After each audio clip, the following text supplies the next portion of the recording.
गुरुजी मुझे आपसे एक प्रश्न है जी। आज मैं जो यहाँ पे खड़ा हूँ एक लड़की के बदौलत खड़ा हूँ मैं। किसकी बदौलत? एक लड़की के बदौलत लड़की? जी, जिससे मैं प्रेम करता हूँ। अच्छा 2 साल से। ठीक है। जी गुरुजी, वरना मैं तो गुरुजी आपकी प्रेमिका आपको यहाँ लेके आ गई? लेके नहीं आई है, हम्म, मैं खुद आया हूँ। ठीक है। नहीं आपने कहा ना उसकी बदौलत खड़ा हूँ। उसके रास्ते पे चला, मतलब उसने मेरे को बहुत अलग बना दिया। पहले मैं ऐसा नहीं था, मैं मूवीज वगैरह देखना, इधर उधर बैठना वगैरह बहुत, और आज मैं उसके बदौलत आया हूँ। तो अब मैं आपकी- उसको छोड़ना नहीं चाहता हूँ। तो कौन बोल रहा है छोड़ने का? उसके घर वाले राजी नहीं हो रहे शादी करने के लिए। फिर वो लड़की क्या कह रही है? वो करना चाहती है लेकिन उसके घर वाले राजी नहीं है। वो जाति समाज को लेके आते हैं बीच में। कभी कहते हैं कि ये दूसरी जाति का है, ये दूसरी जाति का है। तो आपकी जाति क्या है? मेरी जाति वाल्मीकि है। और लड़की की?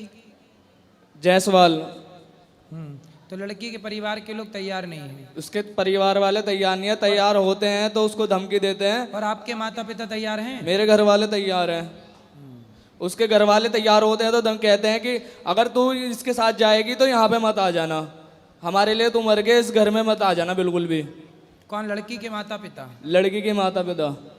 तो अब आप लोग जब देखो लड़की के माँ बाप तैयार नहीं हैं, आप तैयार हैं और लड़की तैयार है, अब आप ही बताओ किस परिस्थिति में आपकी बेटी होती।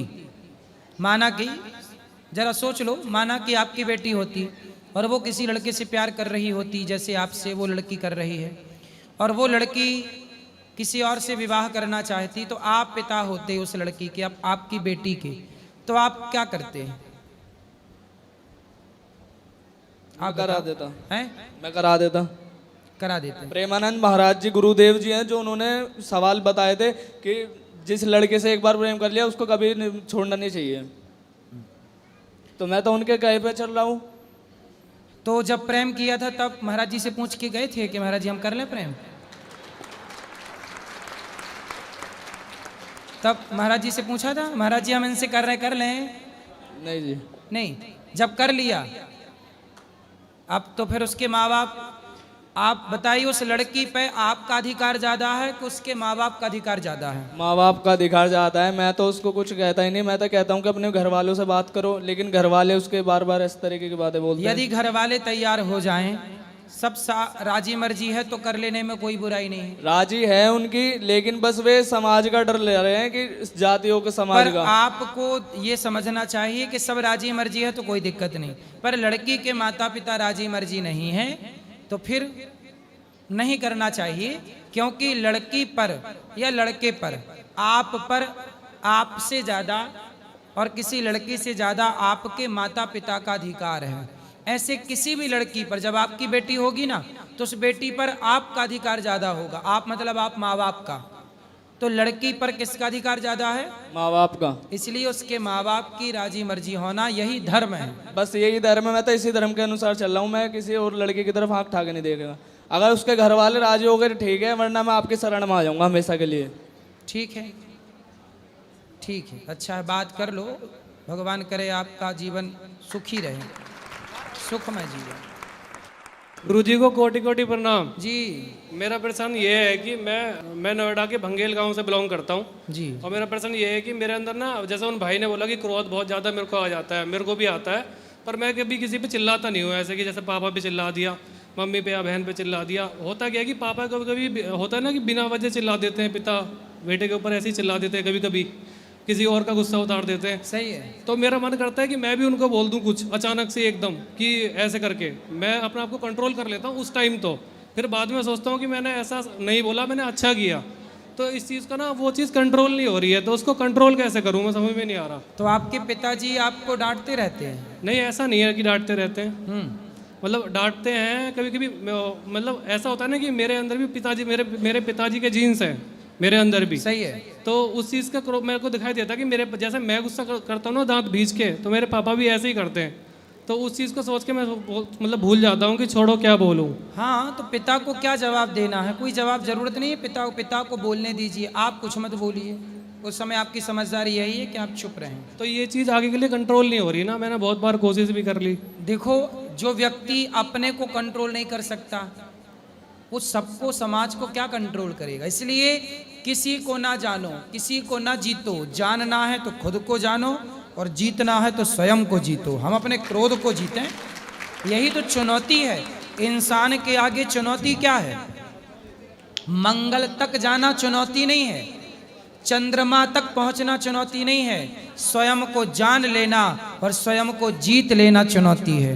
मंगल तक जाना, जो मंगल तक गए, चले गए, पूछिए उनसे कि क्या खुद को जीत पाए? खुद को जीत लेना मंगल पे जाने से, चंद्रमा पे जाने से ज्यादा कठिन काम स्वयं को जीत लेना है। जो स्वयं को जीत लेता है उसके जीवन में मंगल हो जाता है, उसे मंगल पे जाने की जरूरत नहीं है। धन्यवाद गुरुजी, धन्यवाद जी। गुरुजी आपके श्री चरणों में कोटि कोटि प्रणाम इस दासी का। जी। और गुरुजी मेरा प्रश्न ये है कि खाटू श्याम बाबा किस मतलब क्या कृष्ण से शीश कैसे दान दिया था? बर्बरीक जी ने भगवान से कहा कि हम कुछ ही बाणों में युद्ध जीत सकते हैं महाभारत का। तो भगवान ने कहा चलाओ, तो एक बाण से उन्होंने सारे पीपल के पत्तों पर छेद कर दिया। जी। तो भगवान ने कहा कि भाई तुम साथ किसका दोगे? तो उन्होंने कहा कि जो पक्ष हारने लग जाएगा उनका साथ दे देंगे। तो भगवान समझ गए कि हारेगा तो दुर्योधन, और आप जैसा योद्धा दुर्योधन का साथ देगा तो दुर्योधन की ताकत बढ़ेगी, वो मिसयूज करेगा ताकत का। तो सिर काट दिया भगवान ने। तो कटा हुआ सर पूरा महाभारत देखा। बाद में भगवान ने अपना नाम दे करके, मेरा नाम श्याम आज तुम्हें देता हूँ और तुम खाटू में जा कर के रहो और सदा मेरा स्मरण करते रहो, जो भक्त आए उन पर कृपा करते रहो। तो तब से नाम पड़ गया खाटू श्याम। तो भगवान कृष्ण की कृपा से ही उन्हें ये सब कुछ प्राप्त हुआ। तो कृष्ण भगवान और खाटू श्याम बाबा अलग हैं? हाँ, अलग अलग हैं, अलग। पर भगवान ने अपनी ताकत, अपनी शक्ति और अपना नाम उन्हें दे दिया। वो बर्बरीक हैं, पर भगवान की शरण में भगवान के भक्त हैं वो, और भगवान ने फिर अपनी शक्ति प्रदान कर दी। गुरुजी आपको जो मैं स्टूडियो में देखती थी, न्यूज़ चैनल देखती, मुझे इतना दिल धक धक करता था। मैं जब मेरे पति जी न्यूज़ ज़्यादा देखते हैं तो आपके जो देखते थे स्टूडियो में तो बहुत दिल धक धक। देखो कैसे कैसे लोग हैं कि गुरुजी को कितने क्वेश्चन कर रहे हैं कि कितना अच्छा काम कर रहे हैं मेरे गुरुजी। और गुरुजी मैं चरणोदक चाहती हूँ आपका, मैं आपका चरणोदक लेना चाहती हूँ। ठीक है मैया, आप तो आशीर्वाद दो। गुरुजी मैं सुबह आपका चरणोदक ले सकती हूँ? आप आशीर्वाद दो हमें, बस सेवा करते रहें बस। Hello hello. महाराज जी के चरणों में इस दास का प्रणाम। जी। आपसे सुबह बात हुई थी हमारी कि हमें कविता आपको कुछ सुनाना बिल्कुल है। सुनाइए, कविता आप कवि हैं, सुनाइए। मेरा नाम मोहन चंद्र दीवाना है और मैं जालौन का रहने वाला हूँ। मोहन चंद्र दीवाना आप ही हैं? हाँ। अच्छा, मोहन चंद्र दूसरे भी सुने थे हमने, नहीं, पर आप दीवाना हैं। बढ़िया। छोड़िए माइक। छोड़ दो माइक। तो सबसे पहले आपको भगवान श्री कृष्ण के चरणों में सादर समर्पित ये छंद है। सुनाइए सुनाइए, छंद सुनाइए। कोमल कपोल कारी कजरारी कोर कढ़ी, कोमल कपोल कारी कजरारी कोर कढ़ी, कुंचित है केश काले किशन कन्हाई के, भाल सोहे मुकुट वाह। मुकुट में मयूर पंख, कानन में कुंडल सुहावे यदुराई के, वाह। निरख के अंग अंग कोटि कोटि भी अनंग, वाह। निरख के अंग अंग सुंदर। कोटि कोटि भी अनंग, नत नत जावे आगे बाकी तरुणाई के, सुंदर। ऐसे मनमोहन पे वारी वारी जाए अली, भयो है अधीन विश्व जाकी प्रभुताई के। वाह। भयो है अधीन विश्व जाकी प्रभुताई के। सुंदर। एक छंद राधा जी के चरणों में सुंदर। सादर समर्पित। 16 कला में परिपूर्ण है जो भली भांति, उनकी कला के बड़े कौतुक नवीन हैं।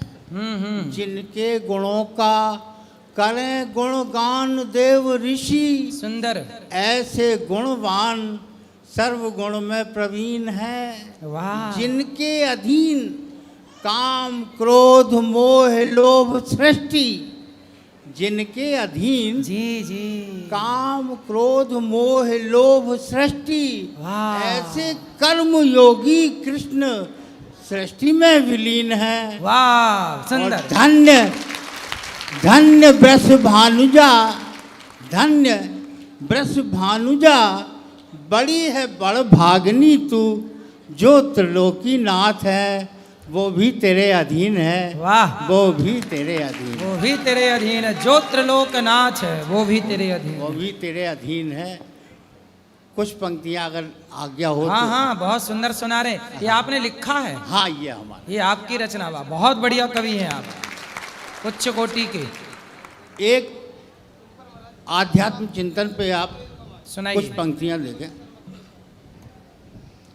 मैं ढूंढता रहा जिसे, मैं ढूंढता रहा जिसे वो आत्मा में है। वाह, मैं ढूंढता रहा जिसे वो आत्मा में है। सुंदर, मैं ढूंढता रहा जिसे वो आत्मा में है, परमात्मा का अंश ही जीवात्मा में है। वाह, परमात्मा का अंश ही जीवात्मा में है, जिसका प्रकाश सूर्य में है, चंद्रमा में है, जिसका प्रकाश सूर्य में है, सूर्य में है, चंद्रमा में है, और तारों में जगमगाए वही पूर्णिमा में है।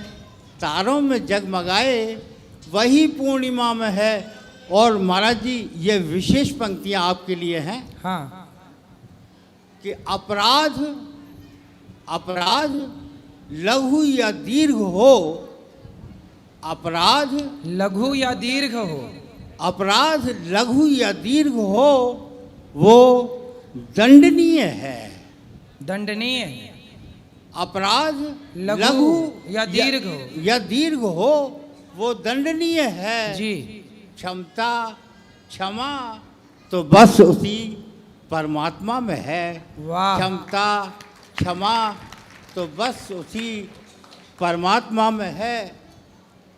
और दीवानापन दीवानापन प्रभु के लिए व्यर्थ प्रदर्शन, दीवानापन प्रभु के लिए व्यर्थ प्रदर्शन, यदि मन महात्मा सा न धर्मात्मा में है।